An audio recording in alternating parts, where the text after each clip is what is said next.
Gente, já vamos seguir agora para o nosso 8º painel. Como diz aqui no Ceará, o derradeiro. Vamos lá. Tema do 8º painel: geração distribuída 3.0. Qual o próximo passo? Milena, não ouviu o tema, repete. Repito. Geração distribuída 3.0. Qual o próximo passo? E aí, qual será? Vamos saber agora. Já vou chamar aqui à frente o nosso mediador do painel. Ele é engenheiro eletricista, diretor do Grupo H3 e diretor de geração distribuída do Sindenergia Ceará. Engenheiro, atua há mais de 10 anos no setor elétrico e lidera uma empresa responsável por mais de 1.000 sistemas fotovoltaicos instalados. Também desenvolve soluções em energia por assinatura, mercado livre de energia e mobilidade elétrica, sempre com foco em inovação e sustentabilidade. Recebam, por gentileza, Hunter Pessoa. Bem-vindo, Hunter. Seguindo, gente, chegando agora os nossos painelistas. Ela é advogada especialista em regulação do setor elétrico, com um MBA em Finanças e Estratégias Empresariais pela Universidade Federal de Uberlândia, com mais de uma década de experiência no setor. Atualmente está à frente da British Straits, consultoria voltada à estruturação de negócios em energias renováveis.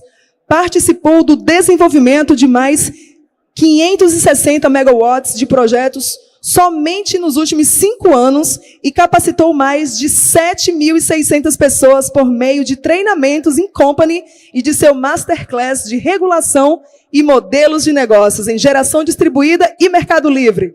É vice-presidente de geração distribuída da Absolar, Associação Brasileira de Energia Solar Fotovoltaica. Recebam Bárbara Rubim, por favor. Bem-vinda, Bárbara. Seguindo, gente, chama aqui à frente ele que é engenheiro eletricista e administrador de empresas pela Universidade Federal de Uberlândia, mestre em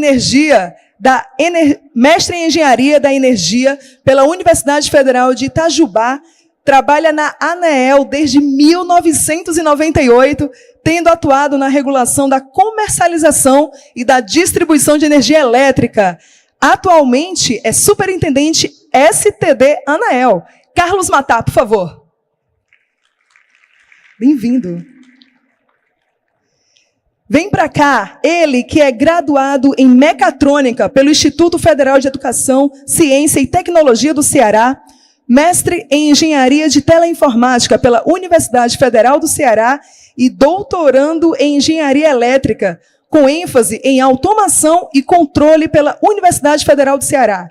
Atua na área de engenharia de controle e automação, principalmente nos seguintes temas: automação industrial, residencial, predial, sistemas embarcados, identificação de sistemas, controle dinâmico, visão computacional, robótica móvel e ainda em metalografia e ensaios não destrutivos.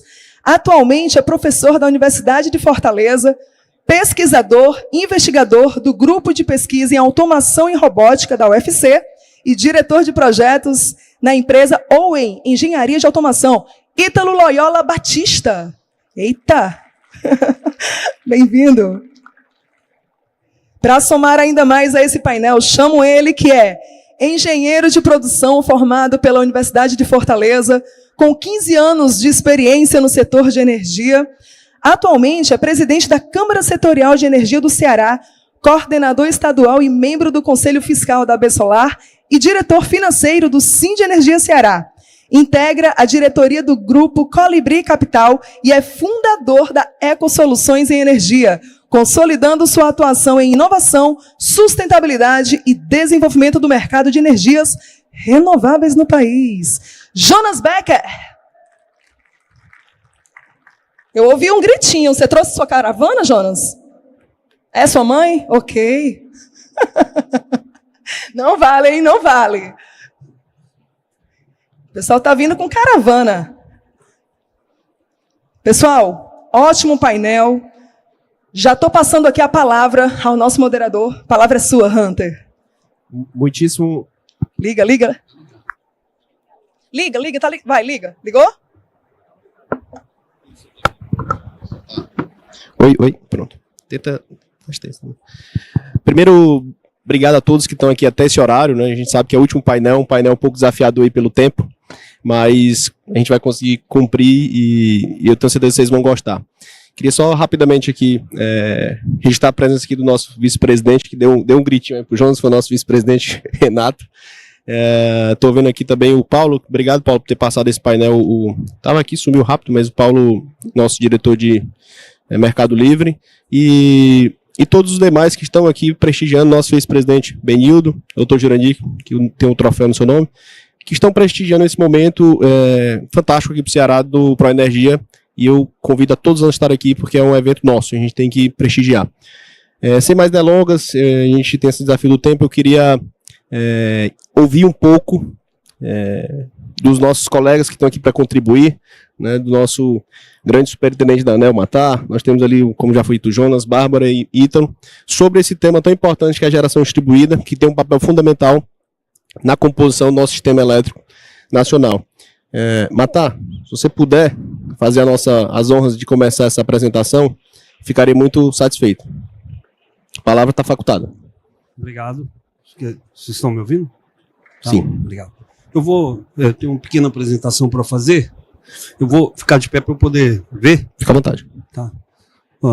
Boa tarde a todos. Queria agradecer pelo convite honroso para estar aqui participando desse painel.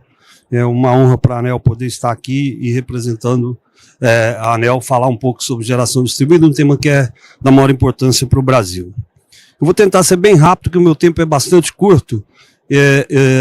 Esse é o desempenho da geração distribuída no Brasil hoje. O nosso último levantamento, nós estamos aí com 43 GB de potência instalada de GD, quer seja rooftop, quer seja GD remota. Esses números que são aí são 3.800.000 unidades consumidoras que geram energia e 6 milhões que recebem energia.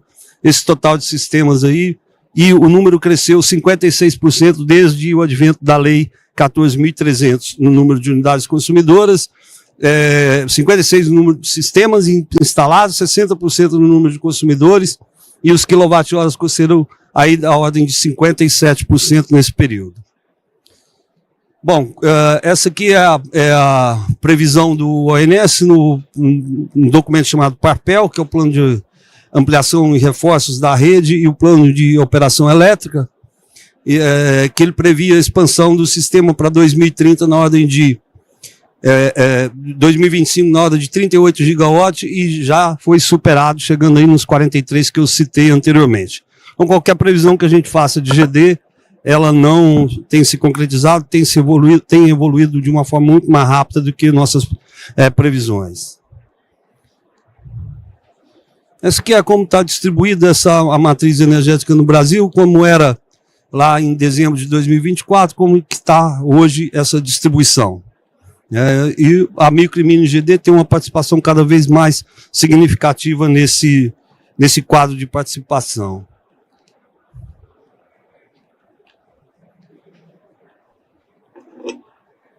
Opa. Aqui é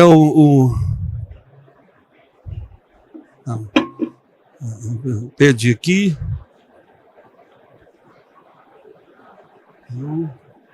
Me desculpe, pessoal. Aqui é o grande desafio que a gente tem para operar o sistema elétrico. Do total nós temos hoje problemas em 134 subestações de fronteira das distribuidoras com a rede básica de transmissão, e esses números estão aí, esse número está aumentando cada vez mais.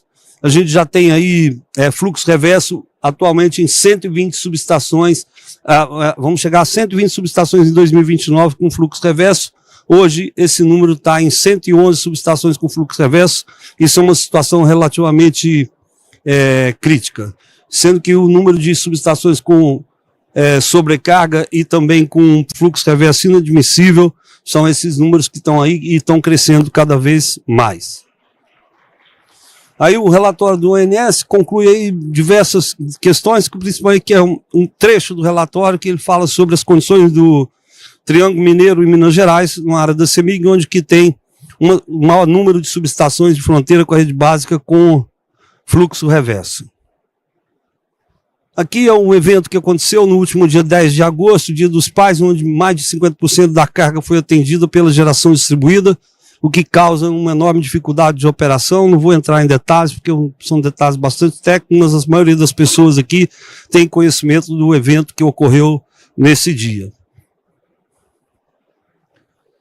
Bom, falando agora, entrando no tema propriamente dito, que é as perspectivas para a geração distribuída, eu vou falar das perspectivas normativas, né? Tem uma atividade na nossa agência regulatória, que é o aprimoramento das regras e procedimentos relacionados à prestação do serviço de distribuição, que é nada mais que a revisão da resolução número 1000, uma resolução que trata lá de diversas coisas, entre elas as formas de conexão e as obrigações, prazos que os distribuidores têm que cumprir com relação ao atendimento de todos os pedidos formulados pelos consumidores. Aqui é um mapa de disponibilidade de redes produzido pelo ANS, e uma das nossas propostas que nós temos é que todas as distribuidoras tenham um mapa, exemplo do que tem da CEMIG, para que todo mundo possa ter uma noção, pelo menos, de onde pode ser instaladas novas unidades de geração. Aqui a outra atividade regulatória que nós temos, que é o aprimoramento das regras de acesso, que também vai ser desenvolvida ao longo desse processo de revisão da resolução 1000. Outro aperfeiçoamento que se dará será na regra de participação financeira para conexão. Também tem não vou entrar no detalhe da regra, mas o consumidor só será responsável pela parcela que lhe é atribuída, que é o valor que ele vai usar da rede de distribuição. Bom, esses outros pontos que a gente vai também revisar ao longo do final desse ano. A consulta pública será aberta até o final desse ano, e a gente vai tratar principalmente desses temas aí relacionados à geração distribuída. Aqui é a nossa previsão de curva de carga para 2024, comparando com a curva de carga prevista para 2029. Ou seja, cada vez mais o mercado está sendo atendido pela geração distribuída. Isso implica em dificuldades operativas que podem ser superadas, e hoje já dispomos de tecnologia, como já foi discutido aqui em outros painéis. Aqui passando cada vez mais que o problema está exatamente no descasamento entre oferta e demanda. Esse descasamento ocorre principalmente quando você tem um excesso de geração fotovoltaica no momento quando você não tem carga suficiente para ser atendida, e tem os problemas lá na hora da ponta, que é no período noturno.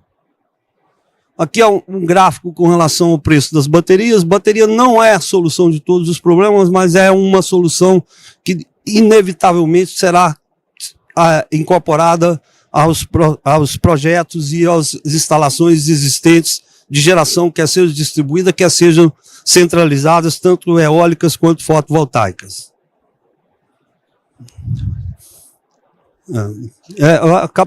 A micro e mini geração com ou sem armazenamento de energia deverá ser objeto de tratamento por parte do regulador. E aqui são as novas aplicações que você vai ter com as usinas de geração distribuída de pequeno porte, que é as Virtual Power Plants, Virtual Power Lines, as microgrids e a possível utilização de injeção de potência ou de energia através das baterias dos veículos elétricos, que crescem de forma vertiginosa no país. Aqui a mensagem final que eu queria deixar é isso: os recursos energéticos distribuídos são uma realidade que empodera o consumidor e redefine o setor elétrico, e não retrocederá. Essa é a visão do regulador. O nosso desafio é compatibilizar essa presença dos recursos energéticos distribuídos com a infraestrutura de rede existente e futura, com o objetivo de maximizar o benefício social.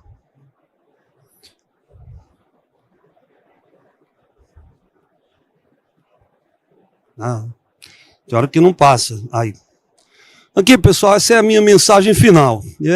Essa é uma frase de um escritor brasileiro chamado Guimarães Rosa, por acaso mineiro como eu, que ele conta num livro, Grande Sertão Veredas, a história de um jagunço que se apaixona pela mulher do coronel.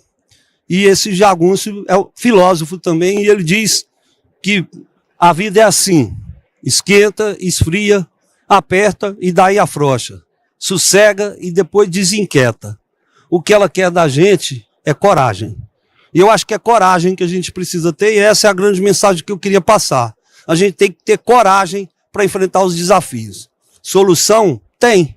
Agora a gente precisa ter coragem para enfrentar e discutir de forma serena, tranquila, que a gente vai chegar a bom termo, tanto para a operação da rede de forma segura, quanto para o benefício de todos os consumidores. Muito obrigado. Muito obrigado, Superintendente Carlos Matar. A gente fica a mensagem, né? Assim, principal que eu escuto, e a gente já entendeu isso, mas reforçado pela ANEEL é importante sobre a questão do armazenamento, que é uma vinda sem volta. A gente tem um desafio do tempo, então vou ser bem prático e rápido aqui para a gente avançar no nosso painel. Agora eu queria um pouco aqui da contribuição da nossa tão querida e conhecida no setor de geração distribuída, a advogada doutora Bárbara Rubim. A palavra está facultada. Obrigada. Boa tarde. Posso ficar de pé também? Obrigada, gente, para fazer minhas considerações iniciais. Eu gostei muito da provocação do Matar. Eu acho que vão colocar minha apresentação, então eu vou passar por ela brevemente também para respeitar o tempo. Mas queria começar agradecendo a oportunidade de estar aqui. É sempre um prazer estar na Terra do Sol e do Vento com vocês nesse evento tão importante. E a ABSolar é a associação que representa o setor de energia solar fotovoltaica, não vou gastar muito tempo falando isso, mas o que é a geração distribuída 3.0? Esse ano eu tive a oportunidade de participar de uma missão em que a gente foi para a Alemanha e para a Inglaterra, exatamente para olhar para esses países que viveram desafios muito próximos aos desafios que a gente está vivendo hoje no Brasil, e vivem, na verdade, esses desafios ainda há muito tempo. A Alemanha é um país referência quando a gente olha para a geração distribuída, lá estimulada por um outro modelo, que não é um modelo de compensação, mas era um modelo de remuneração para energia injetada. Esse modelo começou a ser alterado em 2014. Estou falando rápido por causa do tempo, daqui a pouco o Hunter vai falar que está parecendo que eu estou narrando leilão de boi. Então, o modelo começou a mudar lá em 2014 por causa do excesso de penetração da geração distribuída. E a Inglaterra é um outro mercado referência, porque lá o mercado de energia é aberto, tema do painel anterior, desde 1999. Então, eles têm muita experiência nessa questão de liberdade, de chamar o consumidor para ser esse protagonista. Os dois países têm uma coisa em comum com o que a gente vive no Brasil, que é o excesso de geração de renováveis em alguns períodos do dia e os cortes de geração que, tal qual acontecem aqui, têm acontecido com cada vez mais frequência. A estimativa que a gente tem é que já são mais de 3,2 bilhões de reais em prejuízos para as empresas de geração centralizada que têm sido cortadas. Desculpa, tá, gente? Estou falando de costas para vocês. E aí, qual que tem sido a resposta que eles estão dando, né? Qual que é a resposta que a Inglaterra, por exemplo, tem criado para isso? É criar um mecanismo muito forte, dentre várias outras respostas, mas aqui eu estou me direcionando porque eu acredito que vai ser o futuro da geração distribuída, a geração distribuída 3.0, que é um mecanismo de resposta de demanda. Então, criar sinais econômicos que viabilizem que o consumidor, seja ele uma casa, seja ele um comércio, seja ele uma indústria, responda modulando a sua carga, modulando o seu consumo para os períodos do dia em que a rede tem verificando um excesso de geração. Então lá isso funciona de uma maneira tão simples quanto a comercializadora de energia ou a gestora de energia que atende aquele consumidor, verificando a partir de um sinal que é dado pelo DSO, né, que seria como que um ONS mais para distribuído, né, então em menor porte, para centros regionais, digamos assim. Ele sinaliza para a gestora que vai ter uma sobra de energia possível em tais períodos do dia, e a gestora manda um SMS para o consumidor, dizendo, olha, consumidor, Luiz, se você quiser consumir energia de 11 a 1, vai ser de graça. E aí o próprio consumidor, ele pode ou modular o consumo dele, ou a gestora de energia controla o consumo daquele consumidor e os equipamentos da casa dele, que são inteligentes, para deslocar todo o consumo possível para aquele período do dia em que o preço da energia está mais favorável para ele. Então isso é uma realidade na Inglaterra que acontece, e acontece de maneira relativamente bem. Outra coisa que eles fazem lá, por exemplo, é muito semelhante aos mapas de disponibilidade que o Matar colocou, que é uma demanda antiga que a gente tem enquanto setor, de fato, que as distribuidoras apresentem, eles mapeiam o consumo, eles mapeiam a carga. Então isso direciona também o desenvolvedor, o investidor nas plantas de geração distribuída a levar as instalações para os pontos de maior concentração de carga. E esse dado também fica público para o desenvolvedor.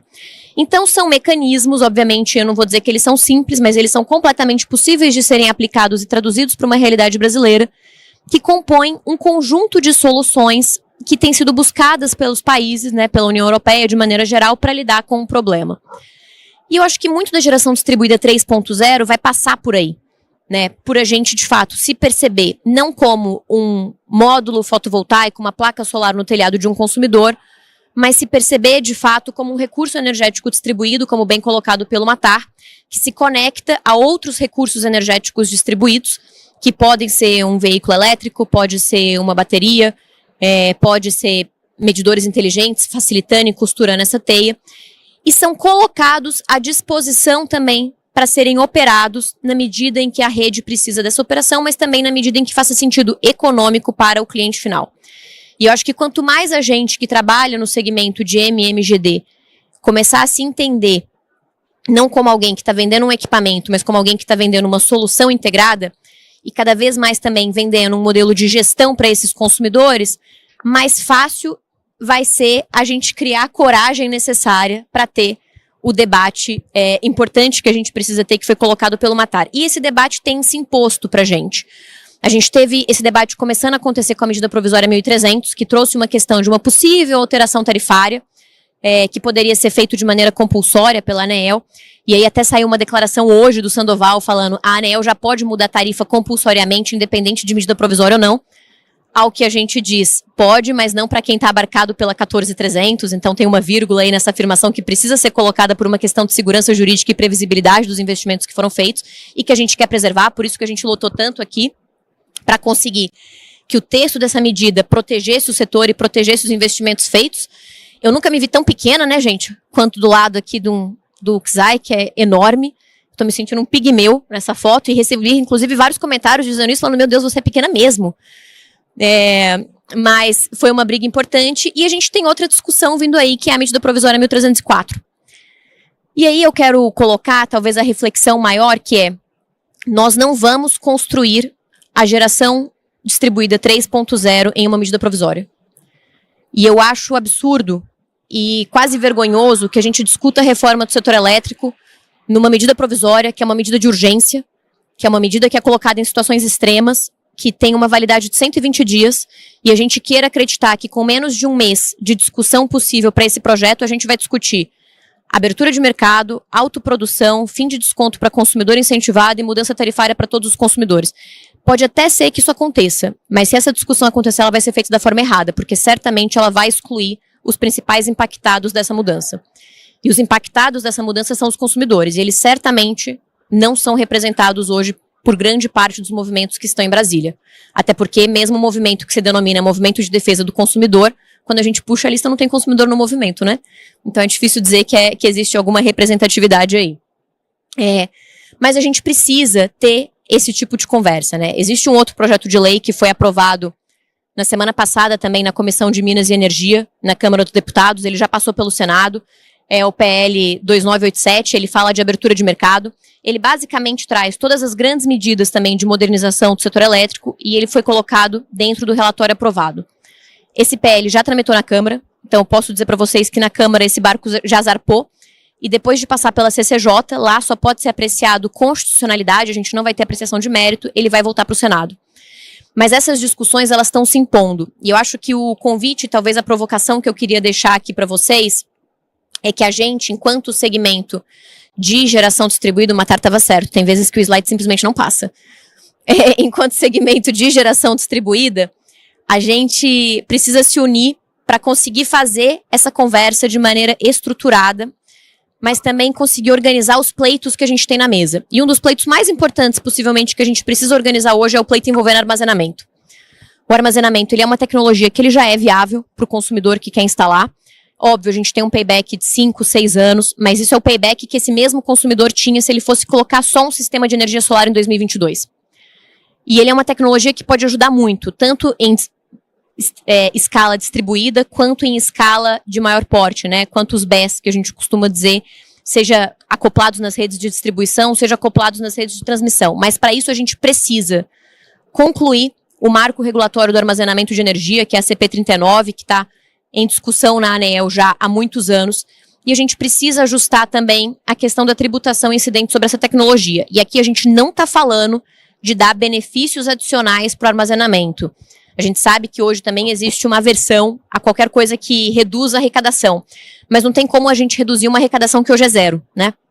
Então, se a gente quiser ter alguma arrecadação vinda do armazenamento, a gente precisa conseguir estimular a inserção dessa tecnologia. E hoje, a realidade que a gente tem é que quando a gente olha para toda a cadeia do setor elétrico brasileiro, a tecnologia, os sistemas de armazenamento de energia são a tecnologia mais tributada. Mais tributada que solar, mais tributada que eólica, mais tributada do que os insumos das redes de distribuição e de transmissão. Então, se a gente tivesse tão somente, por exemplo, dentro desse arcabouço da reforma tributária, que a gente também está discutindo no Congresso Nacional hoje, uma equiparação da tributação aplicada a essa tecnologia, às demais tecnologias que a gente tem dentro do setor, isso já seria uma vitória enorme do ponto de vista de estimular custo para o consumidor final.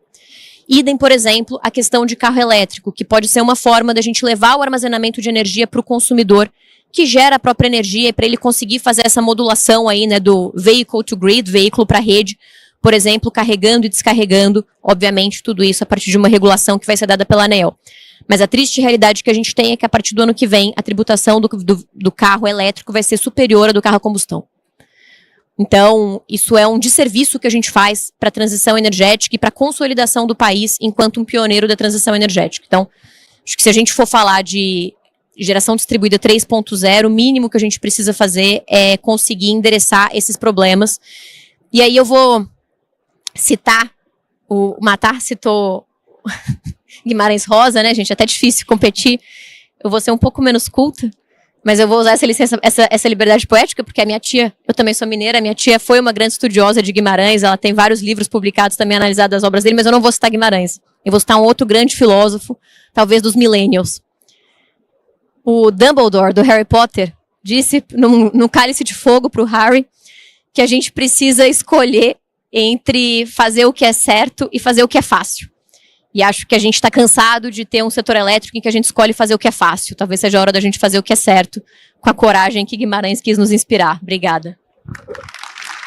Muitíssimo obrigado, Bárbara. E eu ia falar exatamente isso, mas você já falou que essa é a coragem, porque o fácil provavelmente vai ser um desastre. Né? E a gente não pode tratar o setor elétrico de uma forma tão complexa dentro do MP, né, uma medida provisória. Então, você foi muito feliz nas suas palavras.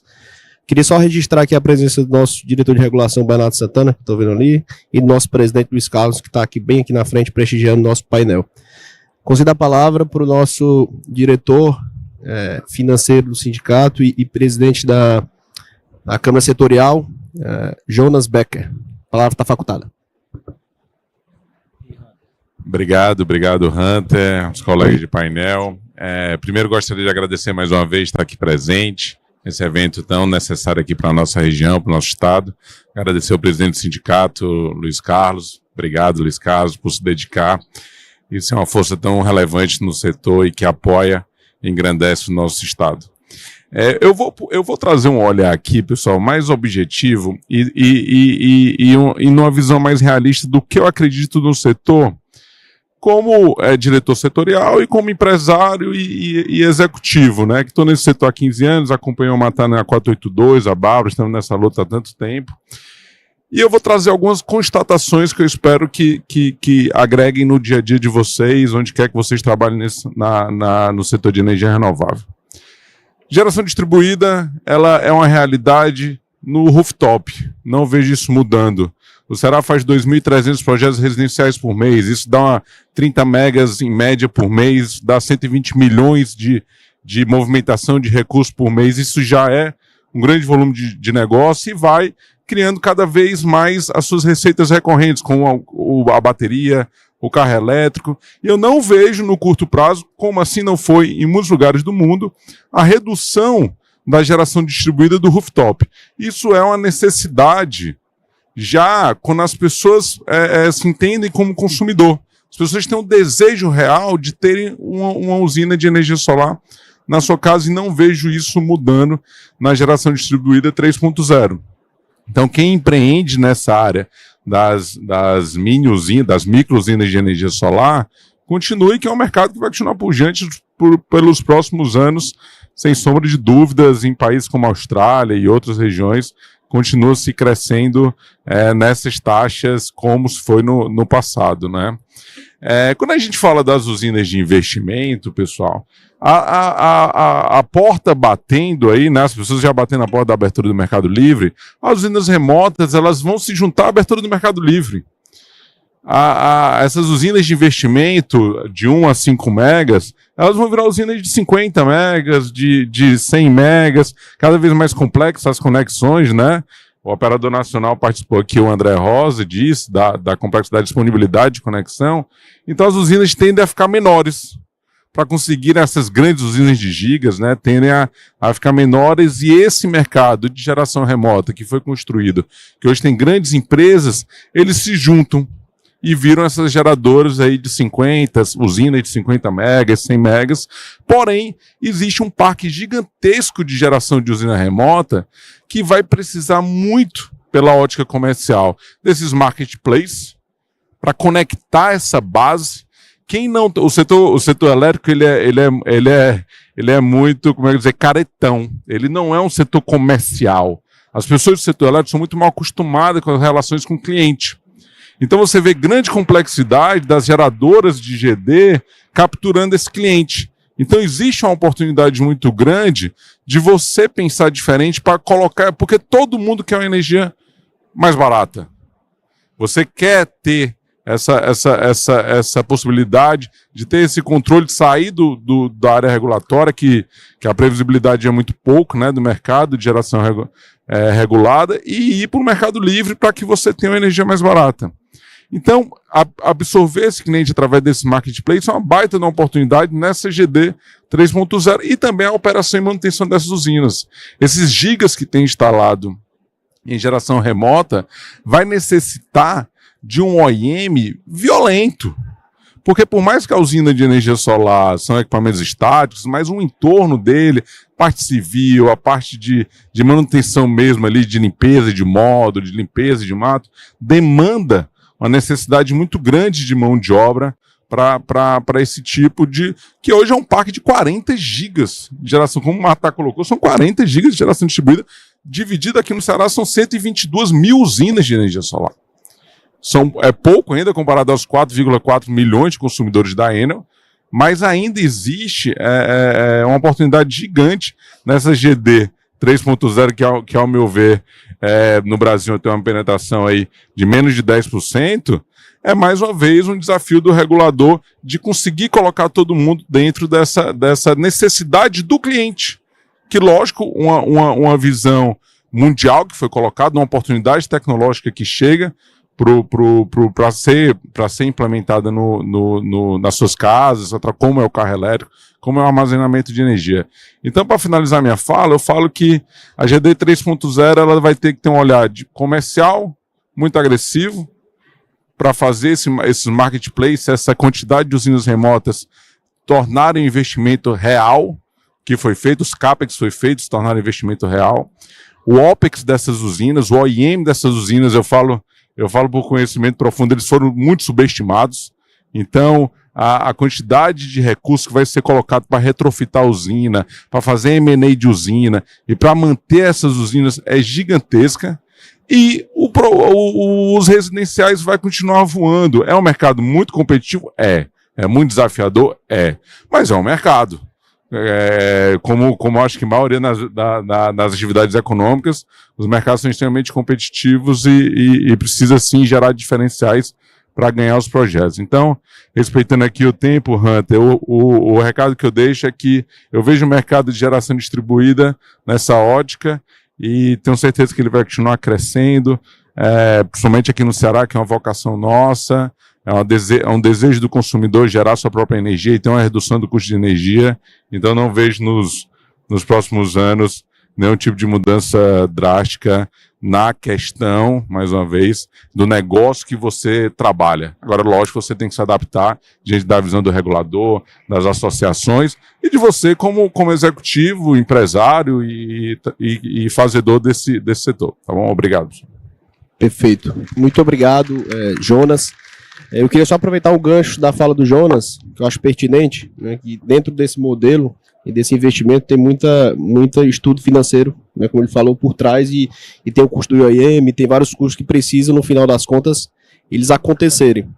Mas eu acho que o mais importante disso, né, isso aí são premissas que a engenharia pode calcular, e se ela errou, é problema interno da empresa, de back-office, é o desafio regulatório que a ANEEL e a ARCE, por exemplo, nós estávamos no painel mais cedo, tem.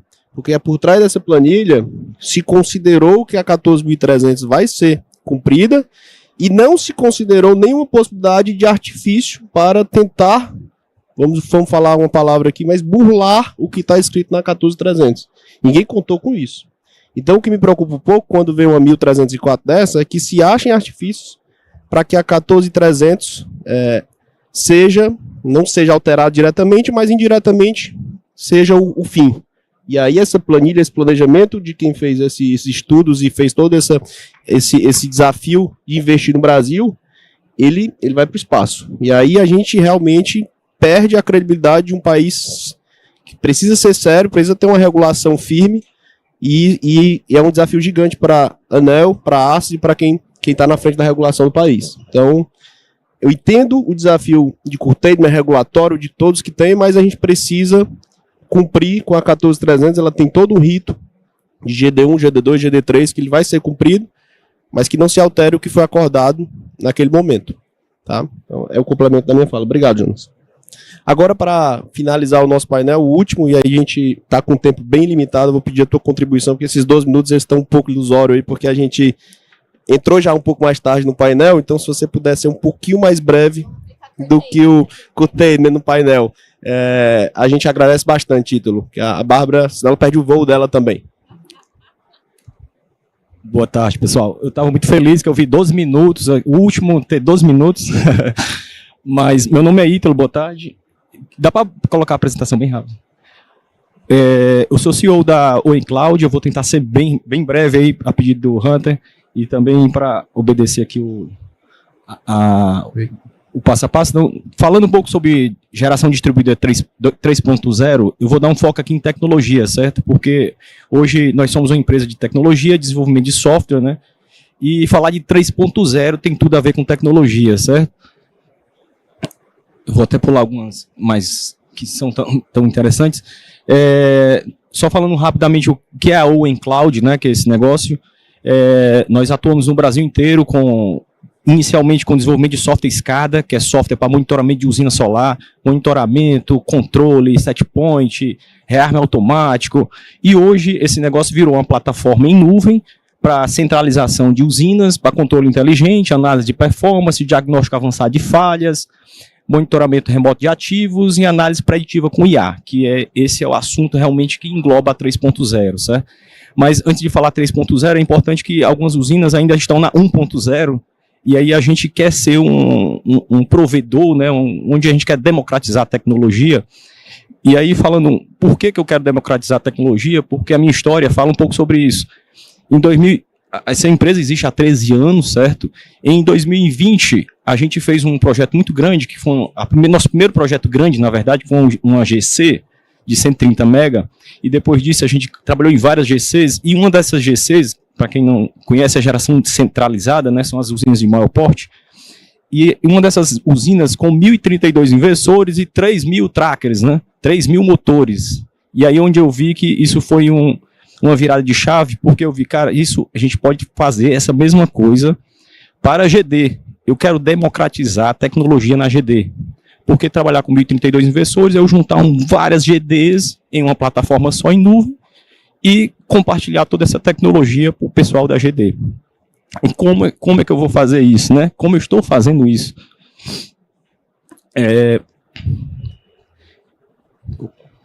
Para cá. Parou até o... Pronto. Passou, foi demais. Até já dá. Falando um pouco sobre o que é que a plataforma é capaz, né? O que é que essas plataformas, não somente essa que a gente desenvolveu, é uma plataforma capaz de analisar dados, certo? Onde você, com dados, você consegue ser mais assertivo no seu OIM. Eu estive na Alemanha com o Jonas, e o Jonas resumiu o meu negócio em uma palavra que eu achei sensacional. Ele foi vender meu negócio para outra empresa, e ele disse... O sistema do Ítalo é um X9. Pronto, meu negócio, ele resumiu em um negócio. Então, isso aqui é um X9, é o quê? Dizer tudo como é que a sua usina está performando. Então, é esse o meu objetivo. E, a partir disso, a gente começou a trabalhar com mais coisas dentro dessa plataforma. Uma coisa bem simples. Deixa eu ver aqui. Uma das coisas simples que a gente é capaz de fazer é dizer quanto é que tua usina gerou e quanto é que ela deveria ter gerado. Porque a maioria desses projetos foram vendidos com base em um PV System, né, que é uma simulação, e disse, se tu gerar a partir disso, tua usina está perfeita.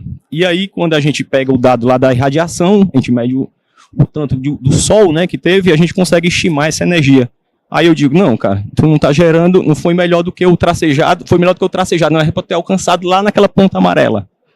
Então, é aí onde é uma grande virada de chave no negócio, que eu consigo dizer a tua performance. E consigo dizer onde é que tu está perdendo energia.